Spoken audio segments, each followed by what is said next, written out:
자기의 그 큰 뿔을 교만해서 굉장히 사슴들에게 자랑을 하는 한 숫사슴이 있었습니다. 언제나 뿔이 작거나 뿔이 자기보다 훨씬 더 모자란 또는 뿔이 없는 사슴들을 아주 깔보고 무시하면서 쥐뿔도 없는 것들이 이러면서 쥐뿔도 없는 것들이 이러면서 들이받고 그리고 힘을 과시하면서 괄실 무시를 했습니다.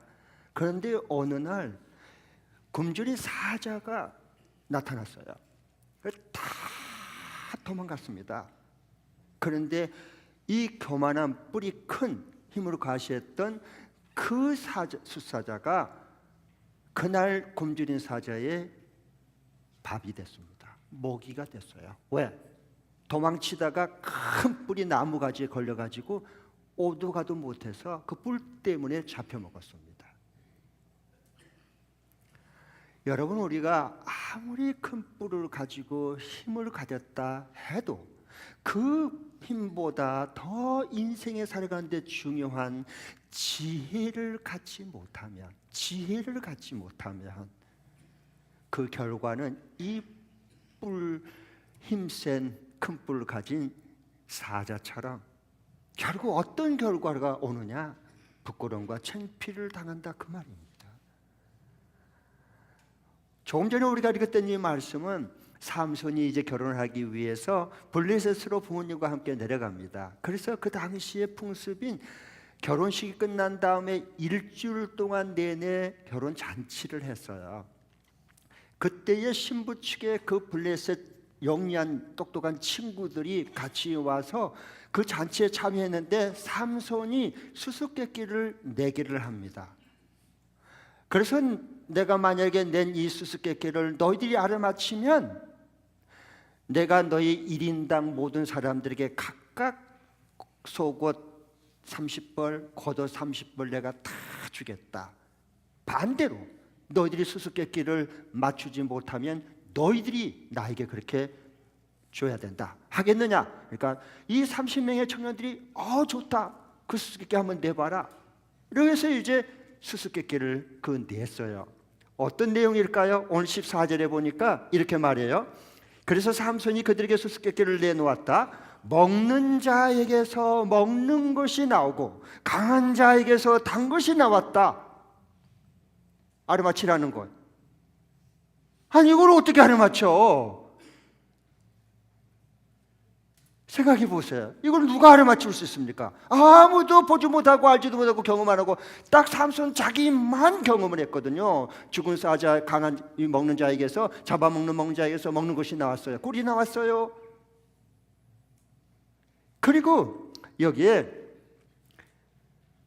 강한 자에게서 단 꿀이 나왔다 하는 것을 오직 유일하게 삼손만 며칠 전에 자기가 경험했던 거야. 아무도 몰라요.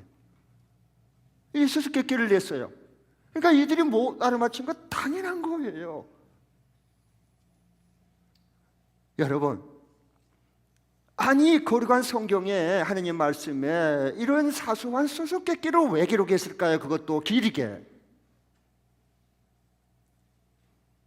왜 수수께끼 이런 걸 사소한 거 맞추면 뭐하고 안 맞추면 뭐예요? 그게 우리하고 뭔 상관이 있어요? 그런데 왜 이 거룩한 하나님의 살아있는 말씀인 성경에 왜 이것을 길게 여러 구절을 통해서 이것을 또박또박 기록해 놨을까요? 그 질문을 한번 스스로 해보면서 오늘 설교 말씀을 들으면 하나님이 우리 가운데 임재해서 주님의 생생한 음성을 들려줄 겁니다. 아멘. 왜 성경은 이 삼손이 30명의 청년들에게 그 수수께끼를 내는데 이렇게 못 푸는 예배, 못 풀어서 쩔쩔매는 정정긍긍하는 이런 얘기를 왜 상세하게 그것도 기록했을까요? 그것은 삼손 얘기가 아니라 삼손처럼 예수님의 사역을 인간의 이성과 지식으로는 결단코 성경의 주인공인 수수께끼인 예수님을 풀 수 있다 없다? 풀 수 없다라고 하는 것을 미리 맛보게 해주는 것밖에 없어요. 그러니까 성경은 주인공이 예수님이신데, 성경의 주인공은 이건 아무리 봐도 또 있고 또 있고 암송을 해도 인간의 이 머리와 이성과 지식으로는 이 신비로우신 예수님을 알 수 있을까요? 이해할 수 있을까요? 이해할 수 없어요. 그 얘기를 확실하게 미리 말씀해 주는 거예요. 가령 여러분 모세오경 그러면 그 성경에 맨 처음에 나온 5권을 모세경이다. 하나님께서 모세를 통해서 기록하게 했다 해서 모세경, 그게 창세기, 출애굽기, 레위기, 민수기, 신명기라고 말해요. 성경에 맨 처음에 나온 5권을요. 그런데 예수님이 이 세상에 오셔서 하나님 나라 그 귀한 천국의 비밀을 하나씩 다 가르쳐 줬어요. 그런데 그 당시에 이 하나님의 말씀을 가르치는 스승들, 랍비들이나 종교 지도자들은 이 창세기부터 신명기까지 5권을 달달 외워요. 수천 번을 읽고 다 외워버릴 정도였어요. 그렇게 다 알고 암송할 정도가 됐지만 예수님을 모르는 거예요. 왜? 그들은 자기의 이성과 지식으로 보니까 이게 안 보이는 거예요. 예수님이요. 그러니까 예수를 믿지 않았어요. 그런데 예수님께서 이렇게 말씀하십니다. 요한복음 5장 46절에 보면 이렇게 그들을 향해서 말씀하셔요. 너희는 모세를 믿었더라면 나를 믿었을 거다. 왜요? 모세는 다 나에 대해서 기록한 것이기 때문에. 여러분, 창세기, 출애굽기, 레위기, 민수기, 신명기, 이것을 모세를 통해서 기록한 이 말씀은 누구에 대해서 기록한 거예요? 누구를 증언하기 위한 거예요? 성경의 수수께끼와 같은 예수님을 증언하기 위한 거예요. 그러니까 예수님을 모르면 성경을 달달 외워도 성경을 전혀 모르는 거예요. 그래서 그 당시에 랍비들, 이들은요 머리가 비상한 사람들이에요. 아주 영리하고 똑똑한 사람들입니다. 그런데 이 랍비들도 삼손의 수수께끼를 냈을 때 30명이나 되는 그 똑똑한 영리하는 그런 친구들 말이야, 순애들이 그런 머리를 가진 천재 같은 머리를 가진 사람들, 청년들도 못 풀었어요. 자기 이성과 그 생각으로는 이걸 풀 길이 없잖아요. 마찬가지예요. 그러니까 예수님을, 성경을 아무리 봐도 살아계시고 함께 하신 그 예수님을 모르고 만나지를 못하면 성경은 모르는 거예요. 아무리 내용을 많이 알아도요. 예수님의 말씀과 이 사역은 그렇기 때문에 인간의 지혜와 지식으로는 알 수 있을까요? 없을까요? 알 수 없어요. 그것을 인정해야만 하나님의 지혜인 예수님께서 역사하신 것을 알기 시작하는 거예요. 가끔 가다 보면 이런 분들이 있어요. 저는 예수님을 믿고 싶은데 성경을 여러 번 제가 읽었습니다. 그런데요, 목사님, 저는 성경을 믿을 수 없는 게 꽤 많아요. 그럼 뭘 못 믿겠느냐 그러면, 아니 어떻게 성령을 통해서 예수님이 마리아의 몸에서 어떻게 성령을 통해서 이 땅에 올 수가 있습니까? 태어날 수가 있습니까? 남자와 정자가 만나서 착상해서 임신해갖고 해산을 해야 새 생명이 태어난 거지, 남자 없이 성령을 통해서 어떻게 마리아 몸에서 태어났단 말입니까? 그건 믿기가 어렵습니다. 그리고 더 믿기 어려운 게 있는데, 그것은 뭐냐? 예수님이 우리를 죽으셨다는데 성경에 보니까, 읽어보니까 그 어떻게 죽은 지 3일 만에 다시 살아날 수가 있습니까? 그건 나는 못 믿겠습니다 라고 얘기를 해요. 믿어보려고 해도 안 믿어지는 거예요. 안 믿어지는. 왜 그럴까요? 간단해요. 성령의 지혜를 무시하고 자기 지식과 자기의 이성에 매여서 산 사람이야. 그러면 믿을 수 없어요.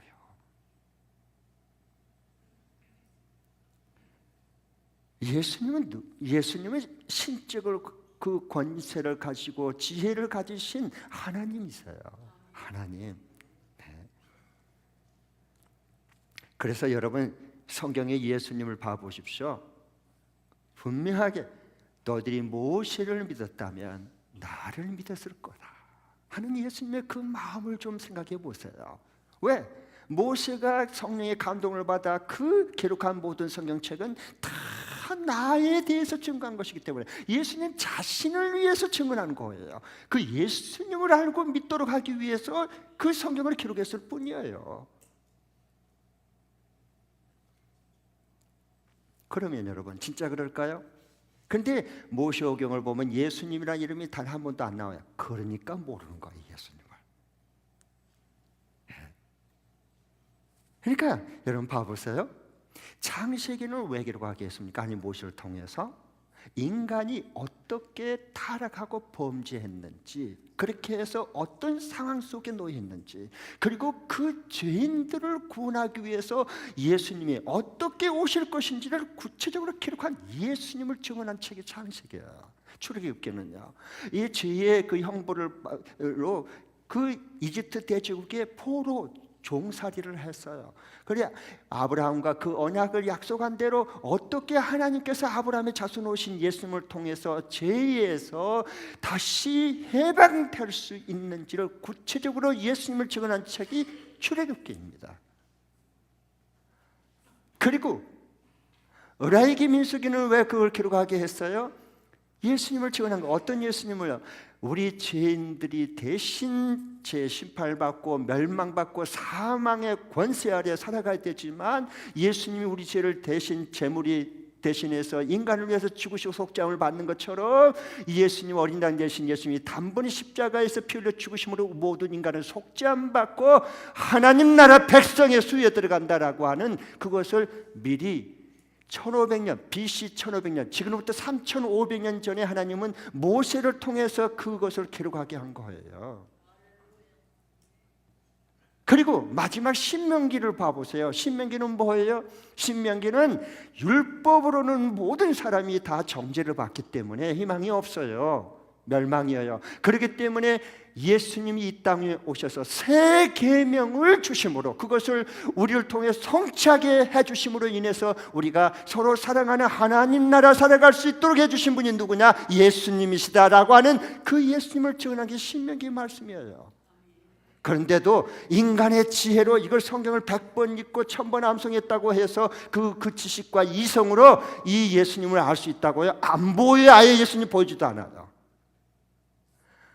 예수님의 지혜와 성령의 감동과 그 가르치심이 없이는 성경의 재미도 없고 보아도 못 깨달아요. 예수님을 알 수가 없고 만날 수가 없는 거예요. 그래서 이 삼손을 통해서 수수께끼를 내서 풀지 못할 수밖에 없는 그 자기들의 지혜와 이성과 지식으로는 도저히 30명이나 똑똑한 친구들도 청년들도 머리가 잘 회전되고 돌아가는 이 청년들도 풀 수 없는 것이 뭐 예수님의 진리고 예수님의 지혜입니다. 아멘.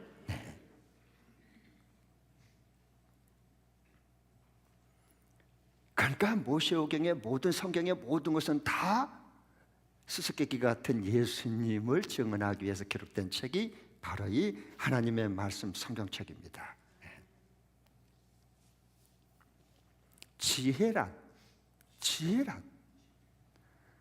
인생의 모든 살아가면서 닥치는 문제를 풀 수 있는 능력이고 그 해답입니다. 이게 성경에서 말하는 지혜입니다. 지혜. 그러니까 인간의 지혜는 언제나 끝이 있어요. 한계가 있어요. 사람이 아무리 지혜롭다 해도 그건 한계에 부딪힙니다.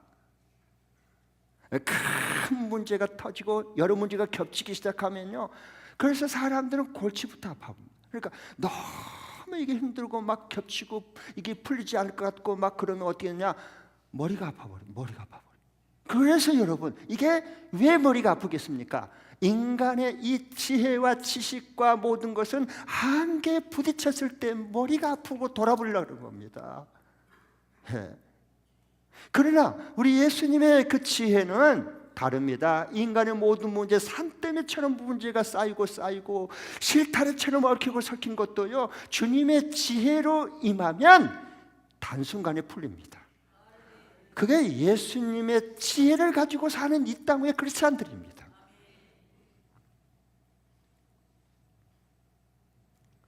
왜 그렇게 일순간에 풀린 줄 아세요? 여러분, 참 지혜의 근원이 누굽니까? 하나님의 능력과 지혜의 근본이 누구십니까? 예수님이십니다.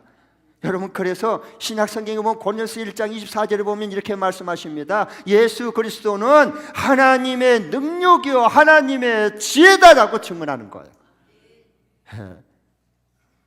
그리고 골로새서 2장 3절에 보면 그리스도 안에는 모든 지혜와 지식의 보화가 감춰졌다라고 말하는 거예요. 감춰졌어요. 그 발견한 사람만이 하는 거예요. 모든 인간의 지식과 이성으로는 그게 다 감춰서 안 보여요. 하나님 예수님의 지혜가 임하는 사람에게는 그게 보이는 거예요. 그 보화를 캐는 시간이에요. 그때가 가장 기쁘고 행복한 뜻있는 시간을 보낼 수 있어요. 왜? 여러분, 우리 인간의 수수께끼 문제를 풀 수 없는 예수님의 지혜가 있을까요? 없을까요? 그건 없어요. 예수님의 지혜로 인생의 모든 얽히고 섞인 수수께끼 같은 이 풀지 못한 것은 우리 인생에 나타나지 않아요. 발생하지 않기 때문에. 그러나 사람의 지혜와 머리로 하면 머리가 아프다니까. 머리가 골치가 아파지는 거예요. 그때부터.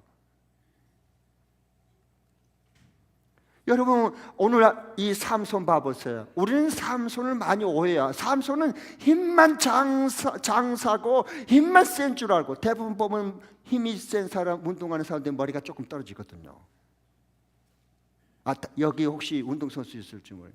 약간 보편적으로 그렇다는 얘기지 꼭 그 사람만 그렇다는 얘기는 아니에요. 그러니까 그렇게 뭐야 이거 그러지 마시고, 보편적으로 우리 인식이 그렇게 인식을 하고 있어요. 그렇잖아요. 왜? 운동선수, 씨름선수는 씨름만 계속 공부해야 되는데 다른 애들은 공부 못하고 씨름만 하잖아요.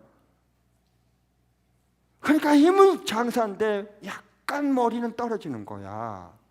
당연하지 않겠어요?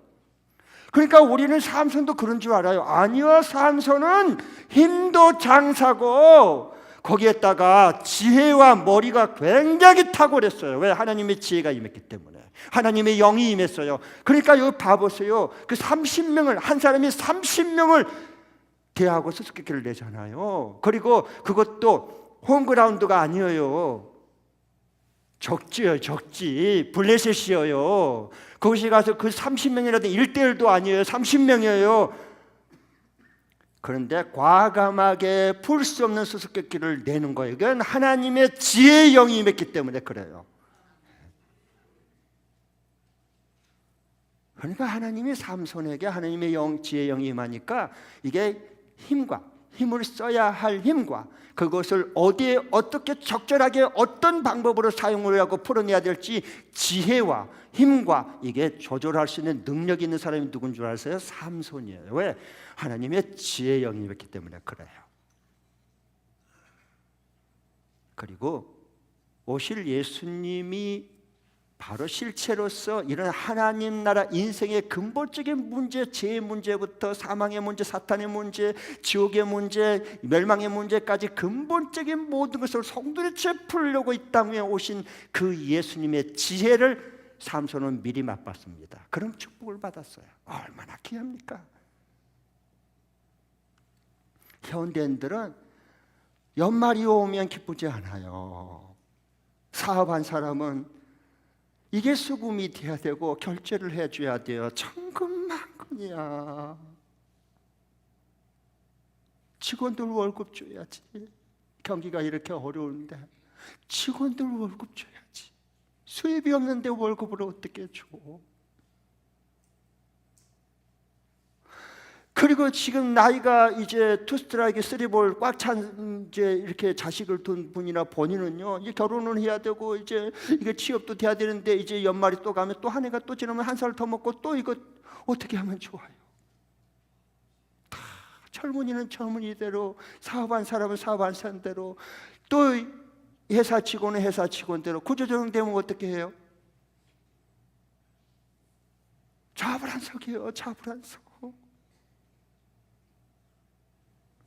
그러니까 현대인들이 연말이 오면 기쁜 게 아니라 이게 걱정, 근심이, 고민이 너무 많아졌어요. 왜? 내 지식과 내 지혜로는 이게 안 풀릴 것 같으니까 고민하고 걱정하지, 풀릴 것 같으면 왜 걱정, 고민을 하겠어요? 그러니까 안 풀릴 것 같은 일은 수수께끼의 연속이에요. 이번에 승진은 시험 쳐서 될지 안 될지 그걸 누가 장담을 해요? 걱정이 한 짐이야. 이게 다 알고 보면 진로 문제로 애들은 쩡쩡쩡쩡긍긍하지, 자식은 말을 안 듣고 곁길로 빠지지, 그리고 사업은 계속해서 풀릴 것 같지 않고 앞길이 깜깜해지지, 그리고 아픈 몸은 점점 더 아파오지. 여러분, 인간의 지혜와 그 지식으로 이 모든 것을 풀어낼 수 있습니까? 그런데 위로부터 임하시는 예수님의 지혜가 임하면 이 성경도 다 이게 안 보이는 게 보여지고, 이게 궁금했던 게 다 풀리는 거예요. 인생의 모든 부딪히는 문제들이 예수님 안에 있으면 예수님 풀지 못한 그 나의 모든 인생의 문제들은 발생할 수 있어요, 없어요? 발생할 수 없어요, 여러분. 그 예수님의 지혜를 받고 살아가야 돼, 이 땅이에요. 그래야 사는 것처럼 사는 거예요. 그렇지 않으로써 천국으로 산다, 그 말입니다. 어디 이게 뭐 산 게 뭐 산다고 사는 거 아니잖아요. 산다고 사는 거냐고, 사람이. 천국을 사는, 이게 천국이지. 천국이 여기 임했구나. 그래, 내가 오늘 살다가 주님 불러도 나는 여한이 없다. 그것을 맛보고 살아야지 사는 거지. 아멘. 아멘.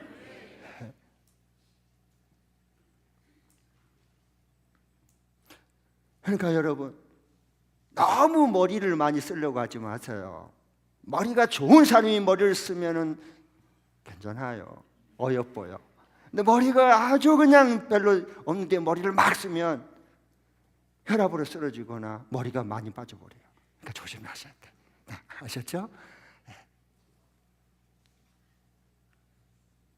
요즘에 머리를 감거나 이렇게 머리 붓고 나면 이게 샤워장에 그 밑 이게 많이 막혀서 계속 그 머리카락 막히면 물이 안 내려가니까 그 집어낸 사람들 잘 들으셔야 돼요. 이 가운데 그 동지들이 몇 분이 계셔요.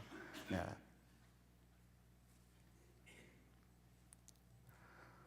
여러분, 예수님의 지혜는, 그분은 하나님의 권능과 하나님의 신적 지혜를 가지신 분이세요.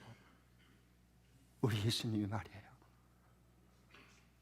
그러니까 우리 인생의 모든 이 문제의 수수께끼는 예수님의 지혜가 임해야 풀리는 거예요. 그래야 확실한 인생의 삶을 앞으로 살아갈 수 있어요. 성도란 머리가 남보다 좋고 지식이 많은 자가 성도가 아닙니다. 성도란 매일 예수님의 지혜를 받아서 사는 사람들, 이 사람들이 이 땅 위에 걸어간 성도들이에요. 그러니까 어려움이 없다는 얘기가 아니에요. 전에 살아온 걸 보면 참 그때가 아슬아슬할 때가 진짜 많아요. 참 많잖아요. 살다 보면 어떻게 좋은 일만 생겨요.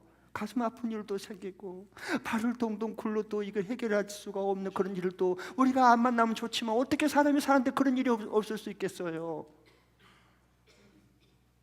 그러니까 진정한 성도는 뭐냐, 어떤 힘든 일을 안 만난 사람이 아니라, 그런 힘든 가운데 장벽에 어떤 것을 부딪혀 있다 해도 거기에 퐁덩 빠져버리지, 올무에 빠지지 않고 예수님의 지혜를 받아서 인생의 그 문제의 수수께끼를 주님의 도우심으로 풀어낼 수 있는 사람이 누구냐, 그게 바로 살아있는 성도입니다. 성도. 예수님은 우리를 그런 복된 인생으로 세워주고 싶어서 이 땅에 오신 거예요. 예수님을 좀 구하고 살아요. 예수님을 구해야 돼요. 예수님의 지혜를 구해야 돼요. 그럼 우리 삶이 달라져요. 새로워지는 거예요. 여러분 봐보세요. 내 죄를, 내가 지은 범죄한 내 죄, 이거 어떻게 해결해요? 하나님의, 예수님의 지혜가 임하지 않으면 용서받을 길이 없어요. 주님이 우리를 위해서 십자가에 죽으셨고 천벌, 저주, 심판을 받으셨잖아요. 그리고 우리의 모든 죄를 송두리째 다 앞으로 지을지까지 다 용서해 주셨잖아요. 예수님의 지혜가 임해야 이게 풀리는 거예요.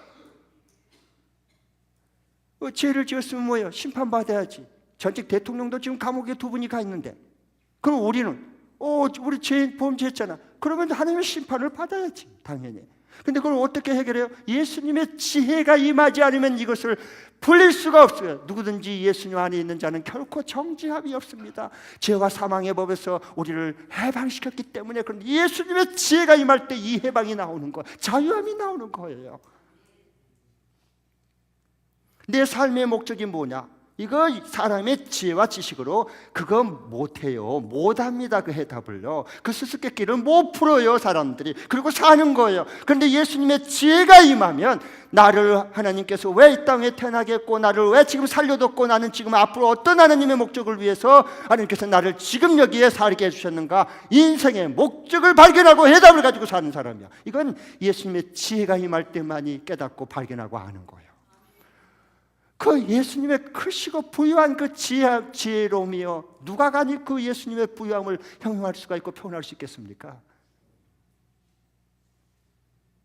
그러니까 우리는 앞날을 몰라 어떻게 될 줄. 다 저도 모르고 다 몰라요, 사람은. 그렇지만 앞날을 다 한 것처럼 살아갈 수가 있어요. 왜? 내 안에 가신 예수님의 지혜가 살아있기 때문에 그런 거예요. 주님이 다 그때그때마다 알려주시고 가르쳐주시고 인도해주시잖아요. 얼마나 감사해요. 얼마나 좋아요. 예수 믿는 게 이렇게 기쁘고 행복한데.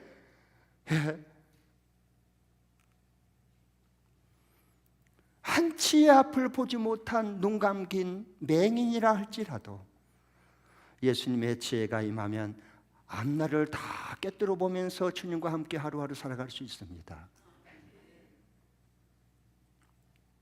그래서 복음서에 예수님이 그 남에서부터 앞을 보지 못한 맹인들을 자꾸 눈뜨게 하고 고쳐준 이유가 있어요. 네.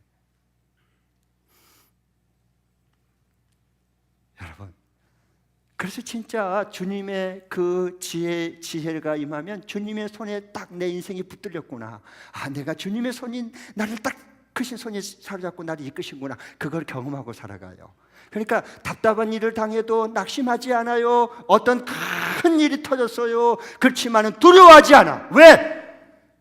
주님 지혜의 왕이신, 근본이신 하나님의 아들 예수님이 같이 계시는데 그게 뭔 상관이야? 그게 뭔 상관이야?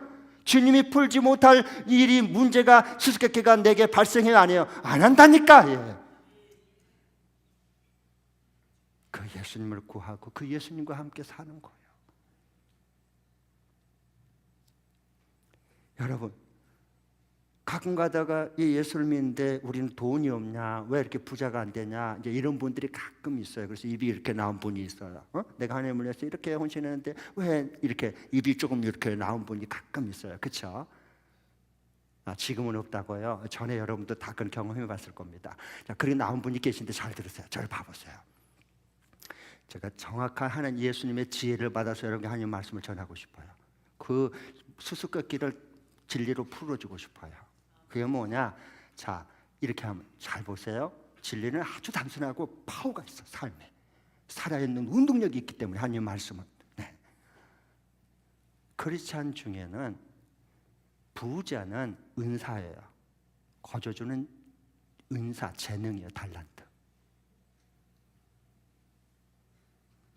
그러나 그 갑부의 은사를 안 받았어도 중산층으로 얼마든지 하나님 말씀대로 살면 살아갈 수 있게 다 해주셔요. 먹고 살 걱정 안 하게 해주신다, 그 말입니다. 그럼 봐보세요. 그 은사, 갑부의 은사를 받지 않는 사람이 욕심을 부리면 사기를 당해요. 있는 까지 다 털어버려요. 다 날려버려요. 수십 년 동안 모아놓은 거. 욕심 때문에 그래요.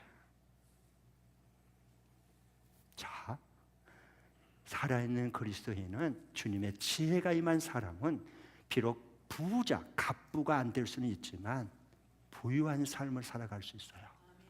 이 진리, 주님의 지혜가 임할 수 있기를 바랍니다. 더 풍성하게, 갑부들보다 더 풍성한 천국의 삶을 살아갈 수 있어요. 이 땅 위에요. 그분의 예수님의 지혜란 말입니다. 그것이 바로 말이에요. 저 이 목사를 봐보세요. 저하고 오래 여러분 목양하신 분들은 저를 알 거예요. 저는 남보다 이렇게 키만 좀 커요. 그리고 지혜가 많다거나 지식이 많다거나 그렇게 크게 뛰어난 건 없어요. 머리가 여름보다 또 200이 넘고 IQ가 이러지 않습니다. 그런데 많은 분들이, 우리 목회자분들도 국제가정교회 사회군과 동역을 해보면서 이런 말을 종종 저에게 해요. 목사님을 보면 굉장히 지혜로워요. 어떤 어려운 문제가 있을 때 그걸 풀어내는 그것이요, 너무 놀라움이 있어요. 그건 저 지혜 아니에요. 저는 무지한 자예요. 어리석은 자였어요. 그런데 주님의 그 지혜가 임하니까 어떤 문제가 있으면 그 핵심을 볼 수 있고, 그걸 어떻게 하나님이 일하시는 하나님의 방법으로 풀어낼 것인가 눈에 들어오는 거예요. 이게 예수님의 지혜예요. 저 지혜 아니에요. 예수님이 부어주신 지혜예요. 아멘. 그러면 내 이 삶의 이 문제 수수께끼 같은, 풀리지 않을 것 같은 이 고난이도인 수수께끼, 이거 안 풀릴 것 같단 말이에요. 이 수수께끼를 해결자인 예수님을 우리가 어떻게 한 주간 살면서 경험할 수 있을까요? 그러면 문제가 되지 않아요. 간증이 돼요. 오히려 간증이 돼요. 성취감을 맛봐요. 자존감이 더 높아져요. 얼마든지 감당하게 하나님이 다 지혜를 부어주셔요.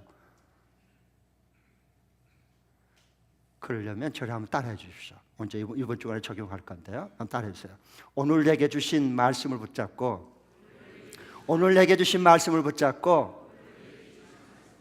적용 실천한다.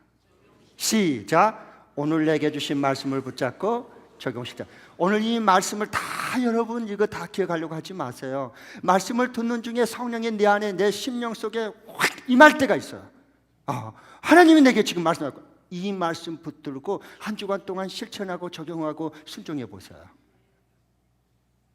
그러면 그 내가 받은, 내게 임한 말씀이 예수님의 지혜로 내 삶을 움직여요. 살아 움직이고 인도하셔요. 앞길을 비춰주셔요. 어떤 어둠 가운데 확 빛이 임하면 실상이 다 보이는 거예요.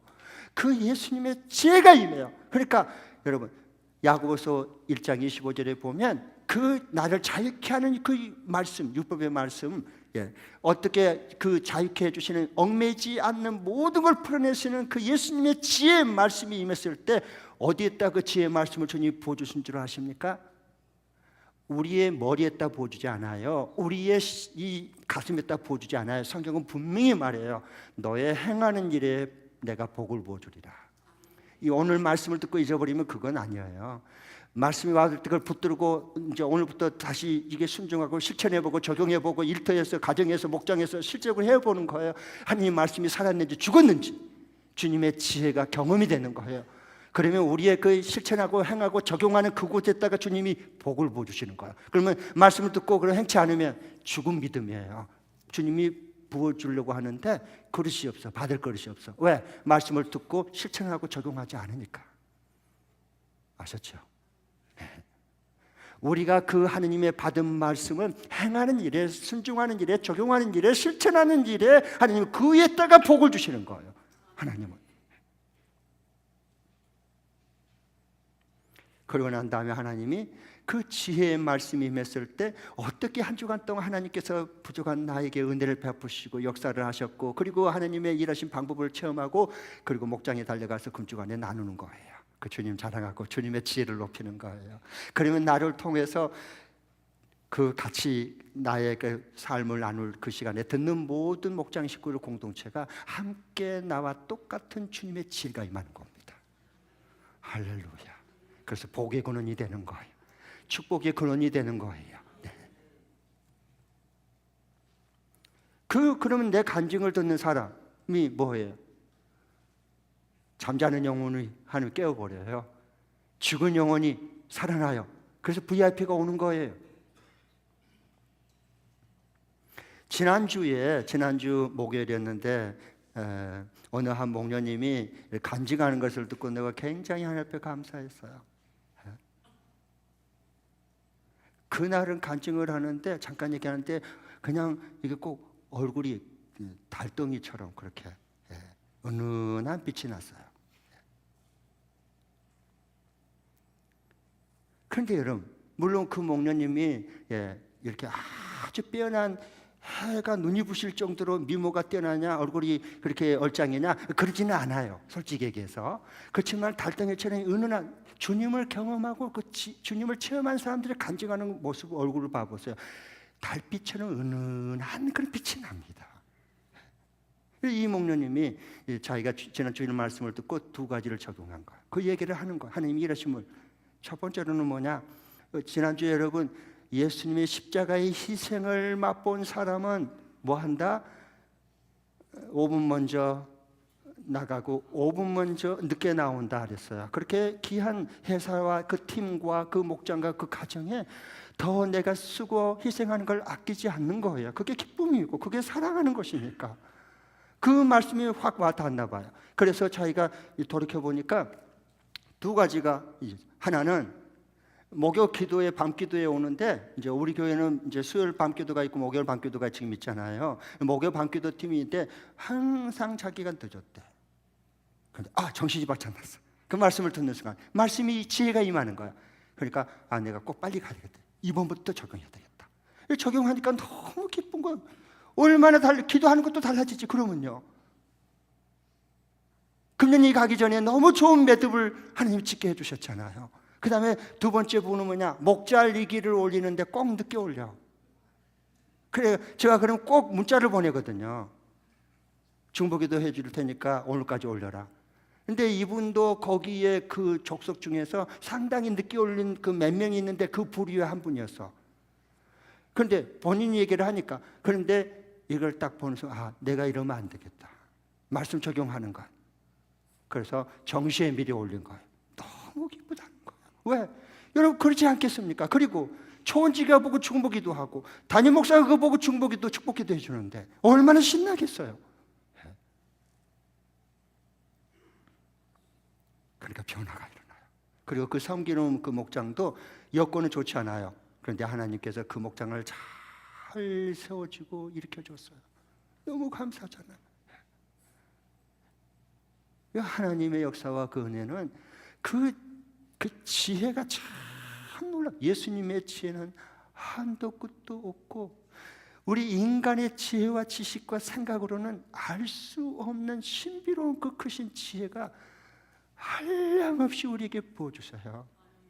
아멘. 네, 아멘. 네, 그러니까 꼭 오늘 말씀을 이렇게 듣는 중에 하나님이 내게 딱 이렇게 감동을 주신 말씀 그 딱 붙들고 실천하고 한 주간 동안 순종해보고 적용해보고 그리고 따라서 삶을 같이 구체적으로 하나님 말씀이 이렇게 배워나올 수 있도록 해보는 거예요. 그러면 내 속에 임한 주님의 지혜가 나를 변화시키고 살아 움직여서 나를 만나는 사람들까지 그 마음을 움직이고 변화시키는 놀라운 역사를 여러분이 눈을 떠서 하나님이 보게 해주셔요. 이런 축복 가운데 우리 모두에게 함께 할 수 있기를 축원합니다. 기도하겠습니다.